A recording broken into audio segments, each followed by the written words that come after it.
अस्सलाम वालेकुम। आप सबको मैं channel learn with Simran Sabir पर खुश आमदीद। हमने क्लास 9 चैप्टर नंबर 2 स्टार्ट किया हुआ है, स्ट्रक्चर ऑफ एटम्स। आज हम उसका लेक्चर नंबर 7 देखेंगे, जिसके अंदर हम डिस्कस करेंगे इलेक्ट्रॉनिक कन्फिग्रेशन को। अगर सब इलेक्ट्रॉनिक कन्फिग्रेशन के बारे में डिस्कस करने से पहले अगर हम देखें कि जो पीछे हमने मॉडल पढ़े हैं, रदरफोर्ड एटॉमिक मॉडल और बोहर एटॉमिक मॉडल, उसके अंदर हमने क्या बात की है कि बोहर के अंदर हमने क्या कहा था कि जो हमारे पास इलेक्ट्रॉन्स हैं वो क्या करते हैं, रिवॉल्व करते हैं इन ऑर्बिट्स और शेल्स। तो इलेक्ट्रॉनिक कन्फिग्रेशन पे जाने से पहले हम जानते हैं कि हमारे पास शेल्स क्या होते हैं। शेल्स क्या है हमारे पास?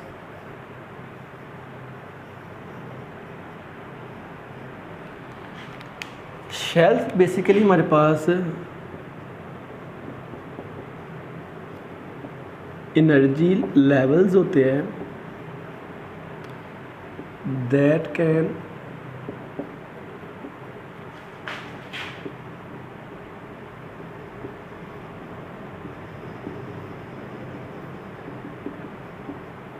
Occupy electrons. बेसिकली हमारे पास एनर्जी लेवल्स है जिसके अंदर हमारे पास क्या होते हैं कि इलेक्ट्रॉन्स प्रेजेंट होते हैं, और इनका हम शो कैसे करते हैं? सर्कल्स से।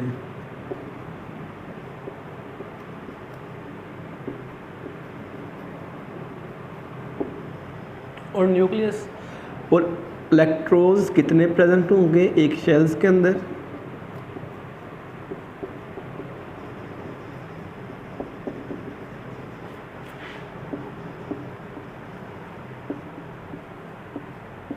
To and two. ये बेसिकली जो हमारे पास n है, ये हमारे पास क्या है? शेल नंबर कह लें या ऑर्बिट नंबर कह लें। अब बेसिकली हमारे पास क्या है? शेल हमारे पास एनर्जी लेवल्स हैं जिसके अंदर हमारे पास इलेक्ट्रॉन्स प्रेजेंट होते हैं, और इनको हम कैसे शो करते हैं कि न्यूक्लियस के सर्कल्स ड्रा करके, और साथ में एक शेल के अंदर कितने इलेक्ट्रॉन होते हैं वो डिपेंड करते हैं इसके ऊपर 2 and 2 के ऊपर। n हमारे पास शेल नंबर है। अगर फ़र्ज़ करते हैं हमारे पास पहला शेल है तो उसके अंदर हमारे पास इसकी 1 पुट कर दें वैल्यू 2, तो 1 का स्केल लेंगे 1 नहीं आएगा, तो पहले शेल के अंदर हमारे पास कितने इलेक्ट्रॉन होंगे? 2 इलेक्ट्रॉन होंगे पहले शेल के अंदर। तो इस तरह हम किसी भी शेल के अंदर इलेक्ट्रॉन्स को फाइंड आउट कर लेंगे। अब शेल्स हमारे पास बेसिकली होते हैं कितने हैं? कौन कौन से शेल्स होते हैं? ये हमारे पास न्यूक्लियस, इसके गिर्द हमारे पास क्या है? शेल्स हैं।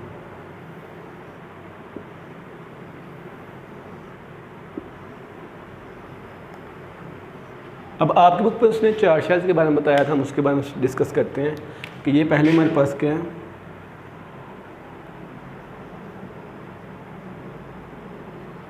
न्यूक्लियस। हमने यही कहा था कि शेल्स को सर्कल्स की शेप में न्यूक्लियस के गिर्द ज़ाहिर करते हैं।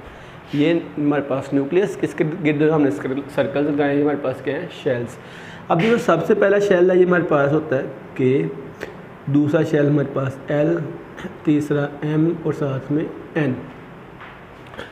अब एक और चीज़ आप ज़हन में रखें कि जो शेल जितना न्यूक्लियस के पास होगा उतना वो क्या होगा? हमारे पास स्टेबल होगा।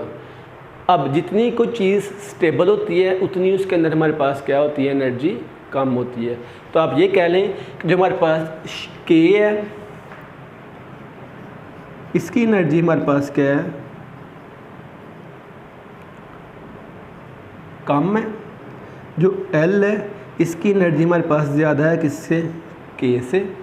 जो हमारे पास है M है उसकी एनर्जी इन दोनों से ज़्यादा है, और जो हमारे पास लास्ट में है N है उसकी एनर्जी हमारे पास सबसे क्या होगी? ज़्यादा होगी। तो जो चीज़ जितना न्यूक्लियस के करीब होगी उतनी उसकी एनर्जी हमारे पास क्या होगी? कम होगी, और उतना हमारे पास क्या होगा? चीज़ स्टेबल होगी। अब ये हमारे पास हो गए शेल्स। अब हम देखते हैं कि सब शेल्स क्या होते हैं।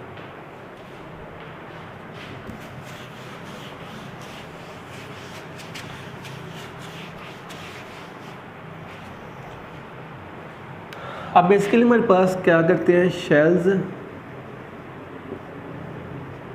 Consist of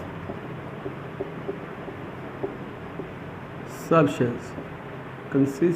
shells.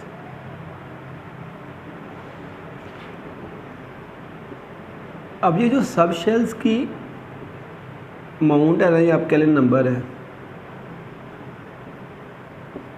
ये डिपेंड करता है n की वैल्यू पर। जितनी हमारे पास n की वैल्यू होगी उतने ही उस शेल के हमारे पास क्या होंगे, सब शेल्स होंगे। बेसिकली हमारे पास 4 सब शेल्स होते हैं, S, P, D और F, ये हमारे पास क्या हैं, 4 सब शेल्स हैं। तो जितनी हमारे पास n की वैल्यू होगी उतने हमारे पास क्या होंगे, सब शेल्स उसके अंदर प्रेजेंट होंगे। अगर हम पहले की बात करें, यहाँ पर हमारे पास n की वैल्यू क्या है, 1, यहाँ पर n की वैल्यू 2, यहाँ पर n की वैल्यू 3 और ये हमारे पास चौथा है, तो हमारे पास n की वैल्यू 4 होगी। अब हम बात करें कि k के अंदर कितने सब शेल्स हैं। k हमारे पास k शेल में, अब देखें इधर लिख हम शेल, इधर हम लिख लेते हैं सब शेल्स। वैसे सब शेल्स हमारे पास कितने हैं, S, P, D और F। ये सारी चीज़ें इलेक्ट्रॉनिक कन्फिगरेशन शुरू करने से पहले आप सबको पता होना चाहिए, इसलिए मैं सब ये आपके साथ डिटेल से डिस्कस कर रहा हूँ। अच्छा, शेल्स हमारे पास, पहले शेल कौन सा है, K शेल। अब ये हमारे पास सबसे पहला शेल है, n की वैल्यू क्या है, 1। हमने क्या कहा है कि सब शेल डिपेंड करता है n की वैल्यू पर, जितनी n की वैल्यू होगी उतने हमारे पास क्या होंगे, सब शेल्स होंगे। तो यहाँ पर n की वैल्यू 1 है तो सब शेल हमारे पास क्या होगा, 1, मतलब एक सब शेल होगा। सबसे पहले हमारे पास आता है S, तो आप यहाँ पर लिख दें हमारे पास इसके अंदर सिर्फ एक सब शेल होगा, कौन सा, S होगा। दूसरा हमारे पास क्या है, L हमारे पास क्या होता है, ये हमारे पास सेकंड शेल है, यहाँ पर n की वैल्यू कितनी है, 2, तो हमारे पास सब शेल्स कितने होंगे, 2, कौन कौन से, S और P। अब इसके बाद आ जाए M पर। अब M में हमारे पास क्या होता है, 3 n की वैल्यू है, इसका मतलब हमारे पास 3 इसके अंदर क्या होंगे, सब शेल्स होंगे। और लास्ट हमारे पास n है, इसके अंदर हमारे पास n की वैल्यू हमारे पास क्या है, 4 है, तो इसके अंदर हमारे पास कितने होंगे, 4 सब शेल, ये S, P, D और साथ में F, ये चारों हमारे पास इसके अंदर क्या होंगे, सब शेल्स पाए जाएंगे। अब अगर हम बात करें कि इन सब शेल्स के अंदर कितने कितने इलेक्ट्रॉन्स मैक्सिमम आ सकते हैं, ये एमसीक्यूज के लिए भी है, वैसे भी आपको पता होना चाहिए कि हमारे पास S के अंदर, P, D और F के अंदर कितने इलेक्ट्रॉन्स आ सकते हैं। अगर हम S की बात करें तो इसके अंदर हमारे पास मैक्सिमम 2 इलेक्ट्रॉन्स आ सकते हैं।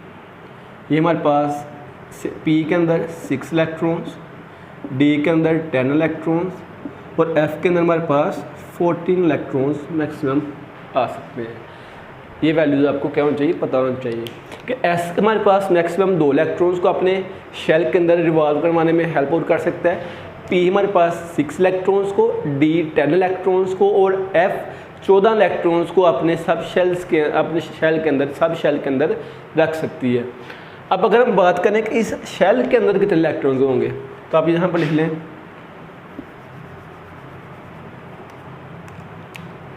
नंबर ऑफ इलेक्ट्रॉन्स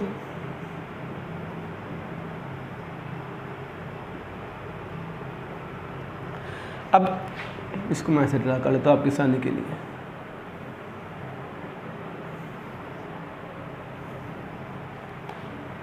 अब अगर हम K की बात करें, K के अंदर सिर्फ एक सब शेल है, कौन सा हमारे पास, S, और S के अंदर अभी हमने पढ़ा कितने इलेक्ट्रॉन आ सकते हैं, 2, तो मतलब K के अंदर हमारे पास कितने इलेक्ट्रॉन आएंगे, 2।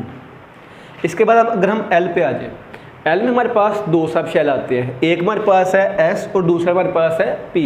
S के अंदर 2 इलेक्ट्रॉन आते हैं, P के अंदर हमारे पास 6, 2 और 6 कितने हो जाएंगे, 8, मतलब कि सेकंड शेल के अंदर हमारे पास 8 इलेक्ट्रॉन्स मैक्सिमम आ सकते हैं। इसके बाद आगे आ जाए, S के अंदर हमारे पास 2 इलेक्ट्रॉन्स, P के अंदर 6 और D के अंदर 10, 2 और 6 कितने हो जाएंगे, इसके अंदर 2, 6 और 10, 2 6 8, 8 और 10 18। इसके बाद नेक्स्ट आ जाए N में हमारे पास 4 सब शेल, S के अंदर 2 इलेक्ट्रॉन, P के अंदर 6, D के अंदर 10 और इधर हमारे पास 14, 2 और 6 8, 8 तो 10 18, 18 और 14 हमारे पास कितने हो जाएंगे, 2। ये भी आपके पास, ये सारा आपको MCQs के लिए वेरी इंपॉर्टेंट है आपका ये, कि आपको पता होना चाहिए कि शेल के अंदर कितने सब शेल्स हैं और इसके अंदर कितने इलेक्ट्रॉन्स हैं। ये भी आपको पता होना चाहिए कि LMN के अंदर कितने कितने सब शेल्स हैं और इनके कितने कितने इलेक्ट्रॉन्स पाए जा रहे हैं। अब नेक्स्ट हम आते हैं इलेक्ट्रॉनिक कॉन्फ़िगरेशन पर।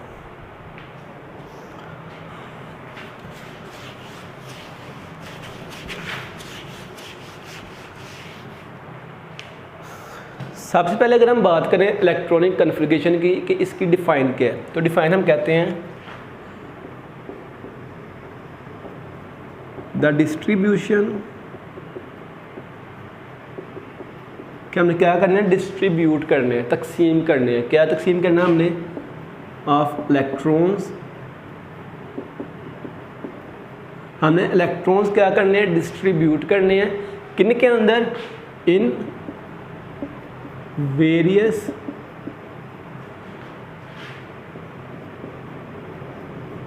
शेल्स एंड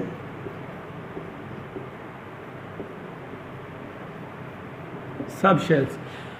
अब हमने क्या करना है कि इलेक्ट्रॉनिक कन्फिगरेशन बेसिकली हमारे पास क्या होता है, डिफरेंट शेल्स या सब शेल्स के अंदर हमने इलेक्ट्रॉन्स को तकसीम करना है अकॉर्डिंग टू देयर इंक्रीजिंग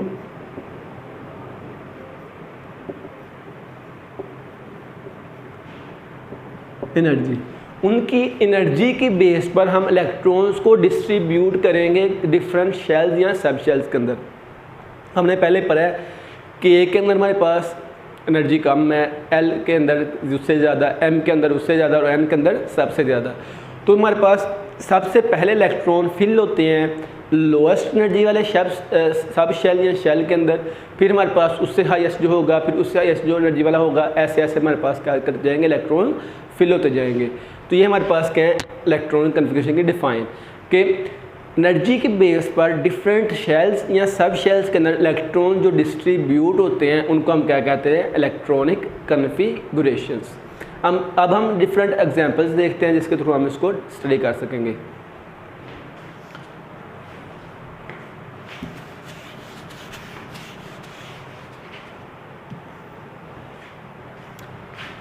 अगर मैं यहाँ पर एक स्केच ड्रा करूँ जिसके लिए आपको इन एग्जांपल्स को सॉल्व करना और क्या हो जाएगा, ईजी हो जाएगा। तो स्केच मेरे पास क्या है बेसिकली,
अच्छा बेसिकली हमारे पास क्या है, ये आप कह लें कि ये हमारे पास पहला शेल, दूसरा,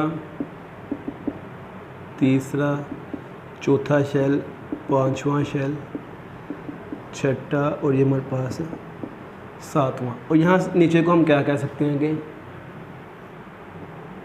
एनर्जी में हमारे पास क्या हो रहा है, इजाफा हो रहा है, आप ये कह लें।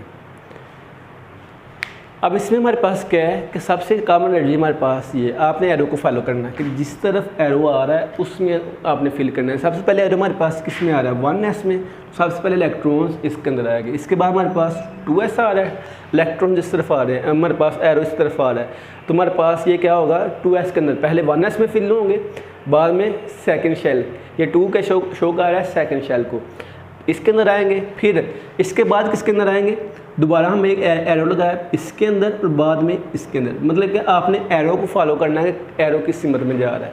तो अगर हम एग्जांपल लें फ़र्ज़ करते हैं हमारे पास है नाइट्रोजन, इसका एटॉमिक नंबर हमारे पास क्या होता है 7। मतलब कि आपने जितना उसका एटॉमिक नंबर होगा ना उतने उसके अंदर आप कह लें इलेक्ट्रॉन्स आएंगे। एटॉमिक नंबर हमारे पास क्या होते हैं, नंबर ऑफ प्रोटॉन्स।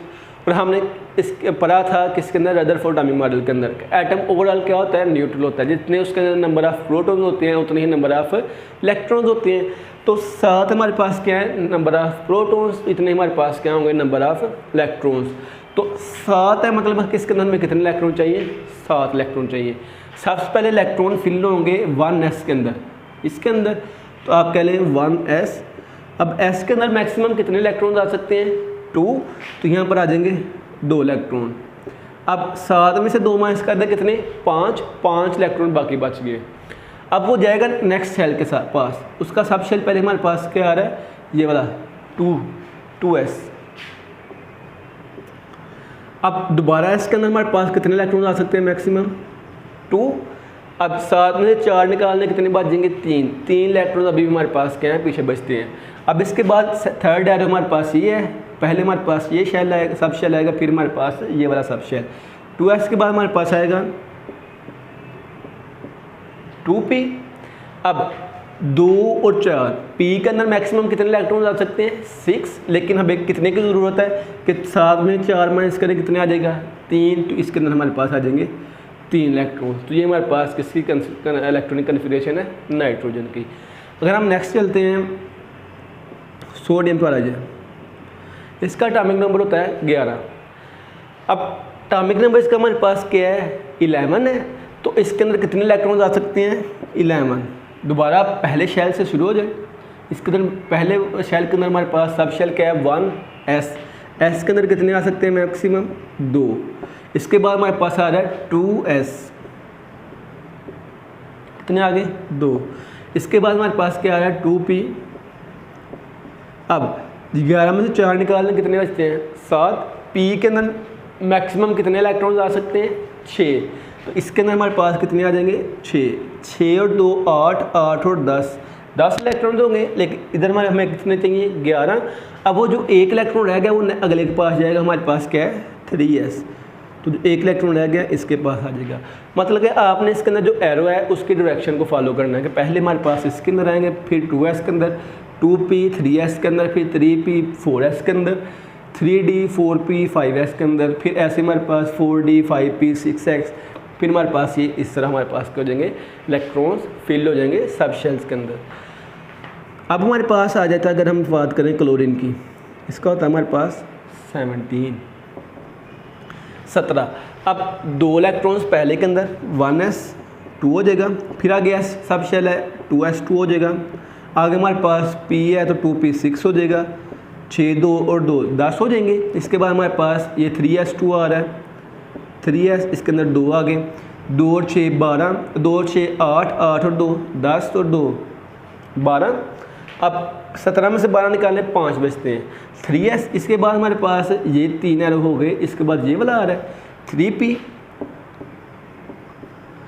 अब p के अंदर मैक्सिमम आ सकते हैं 6। हमें यहाँ पर कितने की ज़रूरत है, 17 में से 12 माइनस करें तो कितना आ जाएगा, 5। तो यहाँ पर आ जाएगा हमारे पास 5। तो इस तरह हमारे पास इलेक्ट्रॉन्स फिल होते जाएंगे।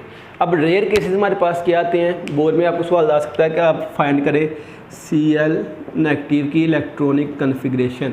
आपने हमेशा ये जहन में रखना है कि जब भी किसी एटम के ऊपर हमारे पास नेगेटिव साइन आ जाए तो जितना उसका एटॉमिक नंबर होगा उससे 1 इलेक्ट्रॉन मैक्सिमम, मतलब कि नेगेटिव का मतलब होता है कि इसमें किसी 1 इलेक्ट्रॉन का इजाफा हुआ है कि जितने इलेक्ट्रॉन इसके पास मौजूद थे इसने उससे 1 एक्स्ट्रा इलेक्ट्रॉन अपने ऊपर ले लिया है।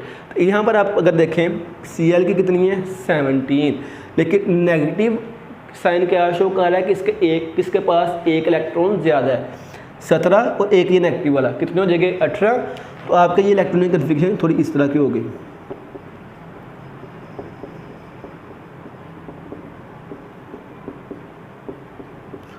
कि 1 इलेक्ट्रॉन इसके पास ज़्यादा हुआ है। तो यहाँ पर 3p5 था तो यहाँ पर हमारे पास क्या हो गया 6 हो गया।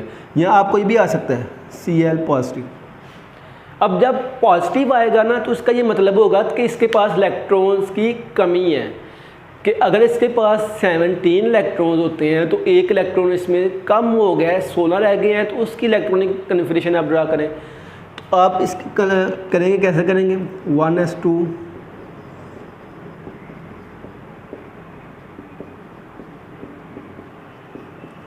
अब यहाँ पर 5 था, एक इलेक्ट्रॉन कम हो गया, 17 में से एक कम हो गया, तो यहाँ पर हमारे पास क्या हो जाएगा 3p4। इसी तरह आपके जितने भी हमारे पास एलिमेंट्स हैं उनकी इलेक्ट्रॉनिक कन्फिग्रेशन आप इसको एक थ्रू कर सकते हैं। कुछ हमारे पास एक्सेप्शन भी होती हैं कि उसके अंदर ये अप्लाई नहीं हो रहा होता, वो रेयर केसेस होते हैं हमारे पास, लेकिन मैक्सिमम जो हमारे पास है एलिमेंट्स हैं उनके अंदर हमारे पास यही इसी तरीके से इलेक्ट्रॉन्स क्या हो जाते हैं, फिल हो जाते हैं। आपने इलेक्ट्रॉनिक कन्फिग्रेशन में 2-3 चीज़ों का आपको पता होना चाहिए। एक तो आपको पता होना चाहिए कि हमारे पास एटम के अंदर कितने इलेक्ट्रॉन्स हैं, मतलब कि आपको उसके एटॉमिक नंबर का पता होना चाहिए। फिर आपको पता होना चाहिए कि आपने किस सीक्वेंस के अंदर आपने इलेक्ट्रॉन्स को फिल करना है। ये आपको इलेक्ट्रॉनिक कन्फिग्रेशन ड्रा करते हुए इन चीज़ों का क्या होना चाहिए, इल्म होना चाहिए। बस आज के लेक्चर में इतना ही। इंशाल्लाह नेक्स्ट लेक्चर के अंदर हम आइसोटोप्स को स्टडी करते हैं। अल्लाह हाफिज़।